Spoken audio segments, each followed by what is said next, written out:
За Улаанбаатар хотын нийтийн тээвэр гэдэг бол маш олон хүмүүсийн оролцсон гэх юм уу үр ашгийг хүртдэг ийм салбар. Улаанбаатарчуудын бүхэл ажил амьдрал бол нийтийн тээвэртэй холбоотой. Тэгэхээр энэ нийтийн тээвэртэй холбоотой урт хугацааны стратегийн баримт бичгийг боловсруулж иж харилцаанд оролцож байгаа талууд нийтийн тээвэрт үйл ажиллагаа эрхэлж байгаа төр хувийн хвшлийн байгууллагууд энд ирээдүйд магадгүй хөрөнгө оруулж магадгүй байгууллагууд гэх юм уу үүнтэй холбоотой ажилладаг төрийн байгууллагууд хаашаа ямар чигт хандж явах уу гэдэг чиг хандлага тодорхойлох учиртай юм аа. Тэгэхээр энэ дээр Дэлхийн банкны санхүүжилтээр нийслэлийн засаг даргын тамгын газрын захиалгаар зөвлөх үйлчилгээнүүд авсан. За энэ зөвлөх үйлчилгээний хүрээнд бол Улаанбаатар хотын нийтийн тээврийн стратеги бол холбогдох байгууллагууд бүгдээрээ баталж дууссан байгаа. За энэ баталж дуусна гэдэг бол бид энэ салбарт бол хүчин төгөлдөр дагаж мөрдөх бодлогын баримт бичигтэй боллоо гэсэн үг. Тэгэхээр үүнээс хойш бол бодлогын баримт бичгийг бол тайлбарлах, оролцогч талуудад ойлгуулах за энэ баримт бичгийнхаа дагуу ажлаа төлөвлөж явах ийм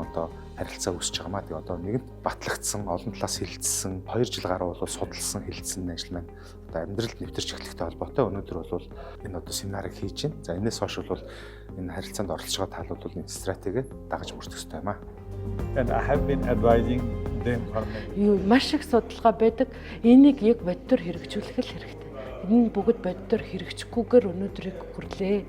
Тэгэхээр метро бол яах вэ гэхээр урт хугацаанд хэрэгжиж би бол метро бол дор хаяж 5 жил шаардна тийм болохоор ийм яаралтай хугацаанд зөвхөн метро гихгүйгээр энийг яаж нэгдсэн шатлсан зөрчилд хөдөлгөөнийг сайжруулах, ингэхдээ хот төлөвлөлтөөгөө уялдуулах, идэвхтэй зөрчилд хөдөлгөөнтэйгээ уялдах, бусад тээврийн хэрэгсэлтэйг яаж уялдах юм бэ гэдэг талаас нь бүгднийг авч үзэх хэрэгтэй.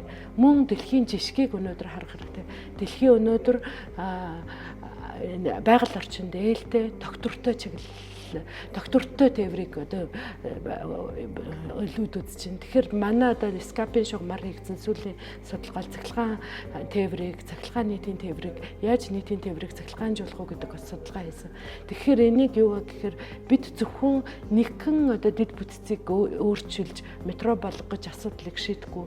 Энийг хотыг бүхэлд нь цогцоор нь шийдэж ижил энэ асуудал бол шийдэгдэнэ. Тэгэхээр судалгаа бол байна. Нийтийн тээврийн стратегтэй болчлоо. Хэрэгжүүлэх монголчууд та бүхний гарт байна. Тэгэхээр монголчууд та бүхэн маш хурдан метроноос эхэлээ.